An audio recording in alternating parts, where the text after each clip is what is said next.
अस्सलाम वालेकुम, मेरा नाम है श्वेता। अस्सलाम वालेकुम, मेरा नाम है इंदर और आप सबका स्वागत है हमारे चैनल में। सभी मोहम्मद सब के लिए पार्ट 25 करने वाले हैं। आइए देखते हैं। चलिए, अस्सलाम वालेकुम दोस्तों, कैसे हो? उम्मीद है कि सब खैरियत से होंगे। अल्लाह आप लोगों को ऐसे ही खुश रखे।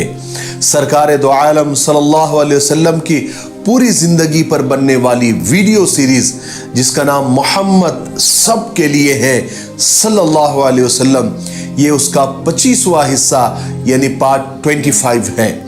थोड़ा हम रिकैप कर लेते हैं कि हमने 24वें हिस्से में क्या सुना।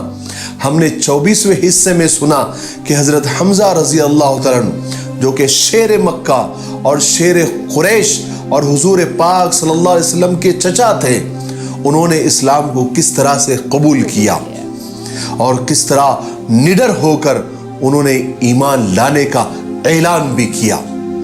हजरत हमजा रजी अल्लाह तआला अन्हु के ईमान लाने से इस्लाम को कुव्वत और ताकत मिली और हुजूर पाक सल्लल्लाहु अलैहि वसल्लम को हिम्मत और हौसला मिला। चलिए अब आगे सुनते हैं।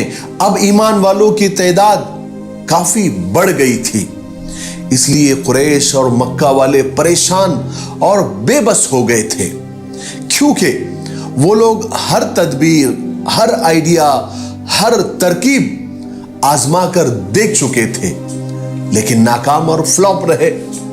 चुनांचे अब उन्हें बस एक ही काम रह गया था।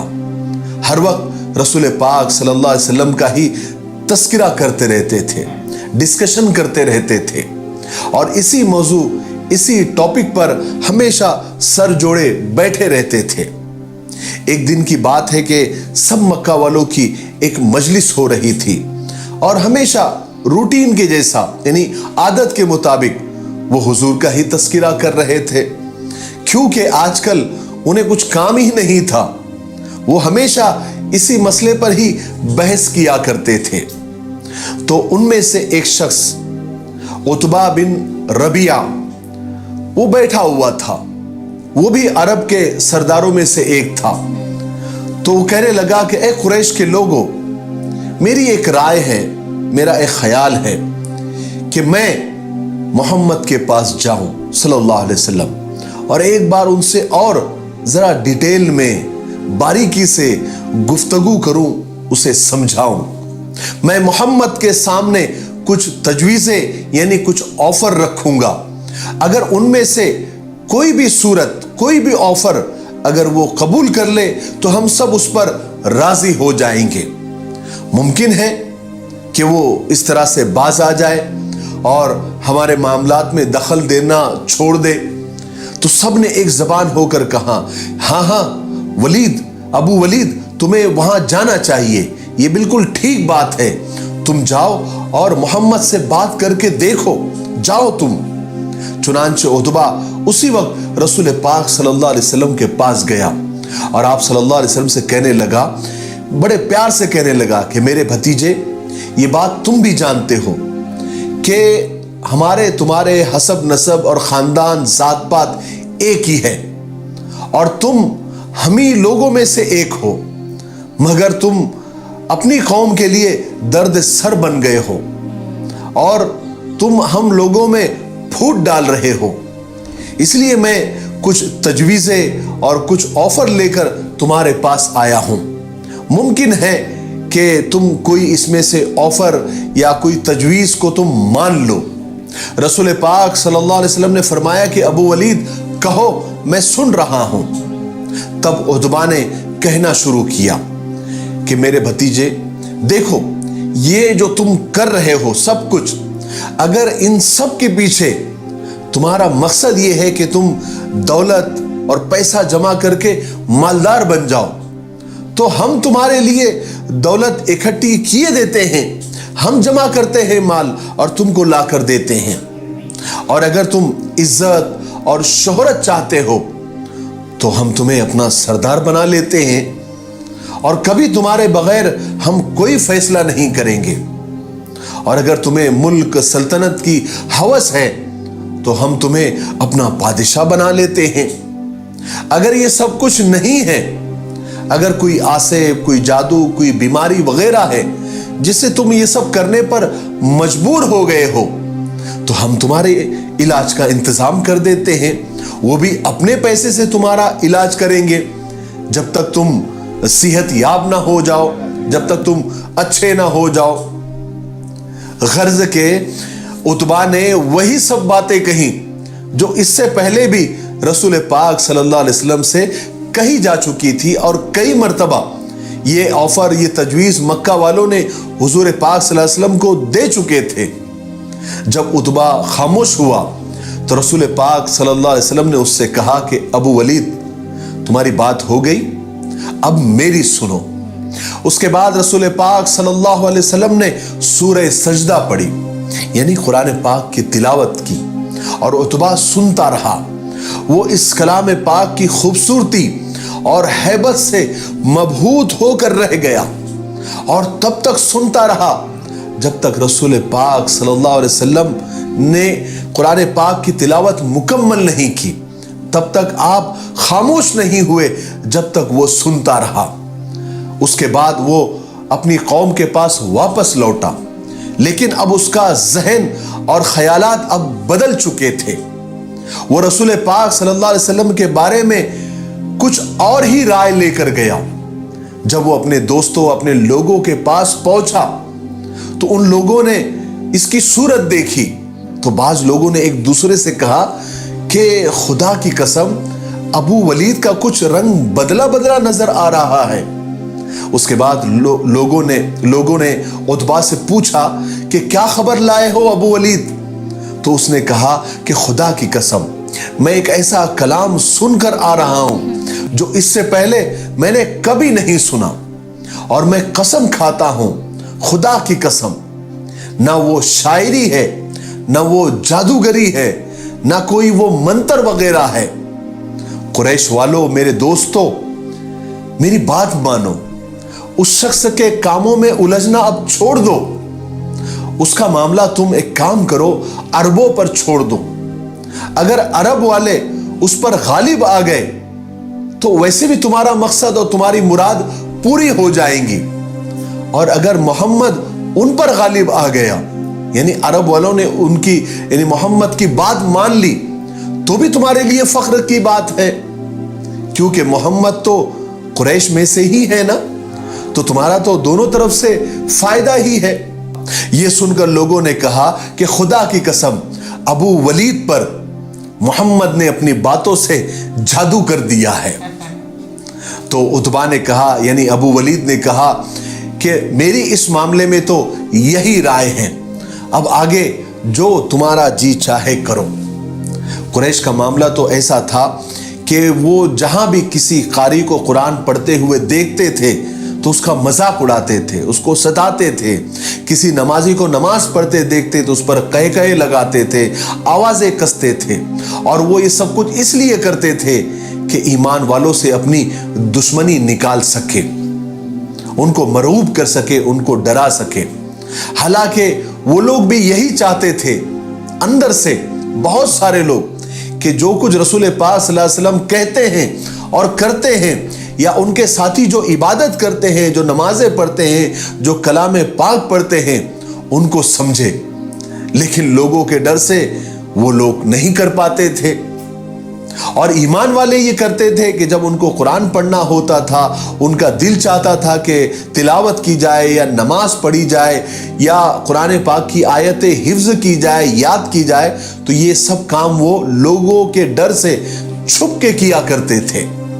اسی وجہ سے ایک دن کچھ صحابہ نے رسول پاک صلی اللہ علیہ وسلم کے سامنے کہا کہ ہمیں ایسا لگتا ہے خدا کی قسم کہ قریش نے آج تک قرآن پاک کو ٹھیک سے سنا ہی نہیں، قرآن پاک کی خوبصورتی اور ہیبت ان کے کانوں تک صحیح سے پہنچی ہی نہیں۔ کیا کوئی ایسا شخص ہے جو قریش کو قرآن پاک سنا سکے؟ یہ سن کر عبداللہ بن مسعود اٹھے، اور یہ شروع میں ہی مسلمان ہو گئے تھے۔ انہوں نے کہا کہ ہاں میں سناؤں گا۔ تو صحابہ نے کہا کہ نہیں عبداللہ، تمہاری جان کو خطرہ ہو سکتا ہے، ہم ایسا آدمی چاہتے ہیں जो खानदान का बड़ा हो, उसके रिश्तेदार ज्यादा हो, उसका कबीला बड़ा हो, ताकि अगर कुरैश वाले उसके साथ कोई बुराई करना चाहे तो सब लोग उसकी हिमायत और मदद को आ सके।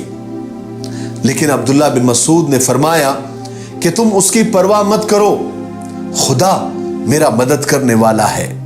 अगले दिन हजरत अब्दुल्ला बिन मसूद रजी अल्लाह तआला अन्हु वहां गए जहां कुरैश और मक्का वाले एक जगह बैठे हुए थे, और वहां पर ऐसी जगह खड़े हुए जहां से सब उनकी आवाज सुन सके। उसके बाद उन्होंने बुलंद आवाज से सूरह रहमान की तिलावत शुरू की।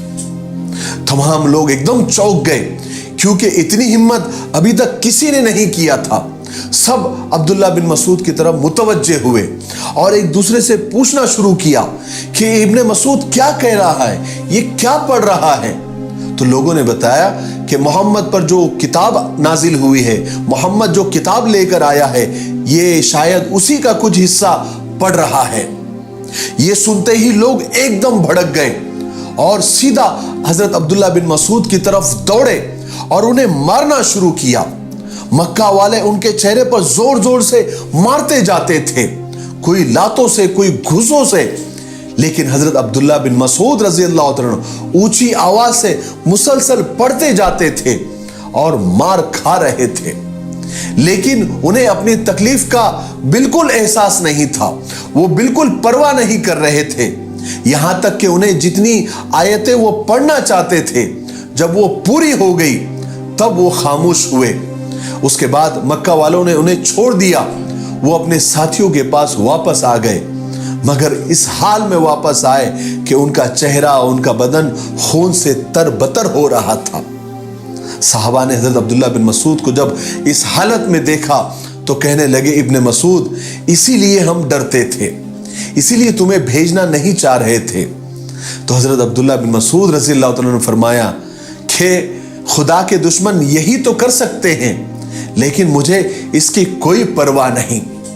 अगर आप लोग चाहे तो कल मैं फिर इसी तरह जा सकता हूं और इसी तरह पढ़ सकता हूं। साहबा ने फरमाया, नहीं नहीं, बस इतना काफी है। तुम उन्हें वो कलाम सुना चुके जिसको खुल्लम खुल्ला सुनाने से हर कोई डरता है, और मक्का वाले जिसको सुनने से नफरत करते हैं। किसी को अगर एक हर्फ पढ़ते भी अगर वो सुन लेते हैं, देख लेते हैं, तो तरह तरह की तकलीफें और अजियतें देते हैं। लेकिन मैं आपको बताऊं कि मक्का वालों में से बहुत सारे बड़े बड़े लोग ऐसे थे जो कुरान पाक जब तिलावत करते थे हुजूर पाक सल्लल्लाहु अलैहि वसल्लम या सहाबा, तो छुप छुप कर सुनते थे। उन्हें मजा आता था, उन्हें लज्जत मिलती थी। यहां तक कि इस्लाम का सबसे बड़ा दुश्मन अबू जहल तक छुप कर कुरान पाक की तिलावत सुनता था। बल्कि उनमें से हर शख्स की ये दिली ख्वाहिश थी कि वो इस कलाम को सुने, उसको समझे, जिसको मोहम्मद सल्लल्लाहु अलैहि वसल्लम लेकर आए हैं, जो हर किस्म की शायरी, हर किस्म के नुजूम, हर किस्म की जादूगरी और हर किस्म के मंत्र से बुलंद और बरतर है। चुनांचे जब रातों का अंधेरा फैल जाता तो कुरैश के बड़े बड़े सरदार एक दूसरे से छुपकर खामोशी के साथ रसूल पाक सल्लल्लाहु अलैहि वसल्लम के मकान के पास आ जाते और चुपके रसूल पाक सल्लल्लाहु अलैहि वसल्लम को पढ़ते हुए सुनते थे। रात के पुरसुकून माहौल में और सन्नाटे में रसूल पाक सल्लल्लाहु अलैहि वसल्लम नमाज में मशगूल हो जाते और अपनी दिलकश आवाज में कुरान पाक की तिलावत फरमाते थे, और आप सल्लल्लाहु अलैहि वसल्लम अपने खूबसूरत अंदाज में कुरान पाक की आयतों को लौटाते, बार बार दोहरा दोहरा कर पढ़ते थे, और आपके मकान के बाहर कुरैश छुप कर सुना करते थे। यहां तक कि सुबह हो जाती और सुबह होने से पहले और उजाला फैलने से पहले सब जल्दी जल्दी एक दूसरे से छुपकर अपने घरों को लौट जाते थे ताकि कोई एक दूसरे को पहचान न सके। इससे आपको इस बात का अंदाजा हो सकता है कि मक्का वाले रसूल पाक सल्लल्लाहु अलैहि वसल्लम से किस कदर हसद और जलन रखते थे। हालांकि उनको इस बात का पूरी तरह अंदाजा हो गया था कि मोहम्मद सल्लल्लाहु अलैहि वसल्लम सच्चे हैं और सच्चाई पर हैं। اور حقیقت میں آپ رسول خدا ہے جن کے پاس اللہ تعالیٰ آسمان سے وہی نازل فرماتا ہے. لیکن شیطان نے انہیں ایسا مغرور بنا رکھا تھا کہ رسول پاک صلی اللہ علیہ وسلم کے خلاف حسد اور جلن میں ان کے سینے کباب ہو رہے تھے. وہ اندھے بنے ہوئے تھے. آج کل بھی جو دنیا میں اسلام سے دشمنی کا جو ناٹک کیا جاتا ہے وہ صرف حسد اور جلن کی ہی بنیاد پر کیا جاتا ہے. ورنہ ساری دنیا کو پتا ہے, کم سے کم جانکار اور پڑھے لکھے لوگوں کو تو پتا ہی ہے کہ اسلام ایک سچا مذہب ہے. لیکن مکہ والوں کی طرح صرف دشمنی میں, حسد میں, جلن میں وہ قبول کرنا نہیں چاہتے اور اسلام کے خلاف روزانہ نیا نیا پروپیگنڈا کرتے رہتے ہیں. مکہ والے اس فراق اور اس آرزو میں تھے کہ جو مقام اور مرتبہ محمد کو حاصل ہوا ہے وہ ہمیں کیوں نہیں حاصل ہوا, اور اس کو جو کتاب نازل ہوتی ہے وہ ہم پر کیوں نازل نہیں ہوتی. اس بات کا انہیں سب سے زیادہ غصہ تھا. آئیے میں آپ کو اور ایک دشمن اسلام سے ملاتا ہوں. اس کا نام نضر بن حارث تھا جو قریش کے انتہائی شیطان صفت لوگوں میں سے ایک تھا. اس نے کچھ عجیب ہی چال چلی. اس نے قسم کھا لی تھی کہ وہ اسلام کی تبلیغ میں, رسول پاک صلی اللہ علیہ وسلم کے ہر عمل میں, ہر کام میں دشمنی کرے گا اور وہ اس لڑائی میں کسی بھی موقع سے نہیں چوکے گا. چنانچہ یہ نضر بن حارث ہیرا یا حیرا نامی ایک شہر میں گیا. اس نے فارس کے شہنشاہوں کی تاریخ پڑھی, ہسٹری پڑھی اور ان کے دین اور عبادتوں کے متعلق معلومات حاصل کی, اور وہاں جا کر بڑے بڑے عالموں کے پاس بیٹھا. وہاں کے دانشمندوں کے, دانشوروں کے اقوال پڑھے اور عراق سے رستم و اسفندیار کے قصے وہاں سے خرید لایا. چنانچہ جب بھی رسول پاک صلی اللہ علیہ وسلم کسی مجلس میں تشریف لے جاتے, وہاں لوگوں کو خدا کی عبادت کا پیغام سناتے, انہیں گناہوں کے انجام سے ڈراتے اور ان کو پچھلی قوموں کے واقعات سناتے کہ وہ لوگ کیسے گناہوں کے بدلے میں اور اللہ کے نافرمانی کرنے کی وجہ سے وہ قومیں برباد ہو گئی. یہ ساری باتیں جب ان کو سناتے اور اپنی بات ختم کر کے مجلس چھوڑ کے جاتے تو فوراً یہ نضر بن حارث آ کر بیٹھ جاتا اور لوگوں سے کہتا کہ بیٹھ جاؤ, اے قریش کے لوگوں بیٹھ جاؤ, میں محمد سے اچھی باتیں کر سکتا ہوں. نعوذ باللہ. اس لیے ٹھہرو اور میری باتیں سنو, میں بھی تم کو پچھلی قوموں کی داستانیں سناؤں گا. اس کے بعد وہ فارس کے بادشاہوں کے اور ان کے مذہبوں کے قصے سناتا, انہیں جھوٹی کہانیاں اور فرضی قصے سناتا.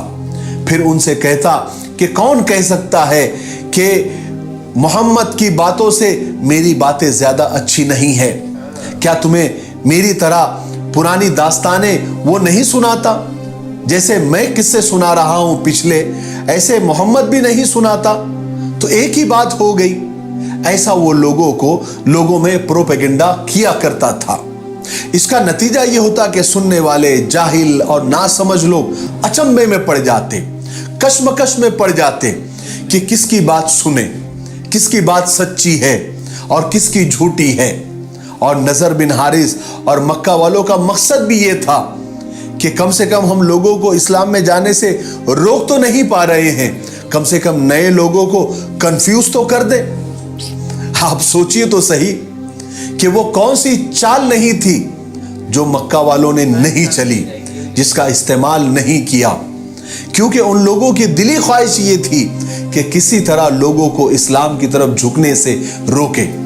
اس لیے انہوں نے ہر ممکن کام کیا, اپنی طاقت بھر جو کچھ وہ کر سکتے تھے کر چکے, جو گھڑ سکتے تھے گھڑ چکے تھے, لیکن کوئی فائدہ ہی نہیں ہو رہا تھا. اس لیے انہوں نے سوچا کہ دوسرے آسمانی مذہب والوں سے بھی مشورہ کرنا چاہیے تاکہ وہ جو بتائے یا جو آئیڈیا وہ بتائے اس کے ذریعے محمد کے نئے دین کو روکا جائے. اس فیصلے کے بعد لوگوں نے نضر بن حارث سے کہا کہ وہ عتبہ بن معیط کے ساتھ मदीना जाकर यहूदी आलिमों से मिले और उन्हें ये सब कंडीशन बताए, ये सब सिचुएशन बताए, सारे वाकयात बतलाए और मोहम्मद के बारे में भी बताए, उसके दीन के बारे में बताए, उसके नबी होने के बारे में पूछे, उनसे मालूमात ले, क्योंकि यहूदी अहले किताब है, उनके पास आसमानी किताब है और वो नबियों के बारे में हमसे ज्यादा जानते हैं। आज के लिए इतना काफी है, इसलिए आज हम यहीं पर रुकते हैं क्योंकि वीडियो अब ज्यादा लंबा हो रहा है। आने वाले 26वें हिस्से में यानी पार्ट 26 में हम सुनेंगे कि वो कौन से 3 अजीब सवाल थे जो यहूदी आलिमों ने नजर बिन हारिस और उकबा बिन मुईत को बताया कि जाकर हुजूर से पूछो, अगर वो सही सही इसका जवाब दे देते हैं तो वो सच्चे नबी है। फिर वो लोग हुजूर के पास आए, वो 3 सवाल किए, फिर हुजूर ने क्या जवाब दिया, कौन सी वही आप पर आई और वो कौन से 3 सवाल थे, और फिर हजरत उमर रजी अल्लाह तआला अन्हु ने कैसे ईमान को कबूल किया। ये सारे वाक़ियात हम 26वें हिस्से में यानी पार्ट 26 में तफसील से सुनेंगे। तब तक आप थोड़ा इंतजार करें। इन सीरीज की वीडियोस को जिसका नाम मोहम्मद सब के लिए है सल्लल्लाहु अलैहि वसल्लम, इनको आप ज़्यादा से ज़्यादा शेयर करें। ये आपकी अखलाकी और ईमानी जिम्मेदारी है कि आप अगर हुजूर पाक सल्लल्लाहु अलैहि वसल्लम से सच्ची मोहब्बत करते हैं तो आप इन पैगामात को ज़्यादा से ज़्यादा लोगों तक शेयर करें और इन वीडियो पर अच्छे अच्छे आप कमेंट करें जिनकी वजह से हमें हौसला और हिम्मत मिले।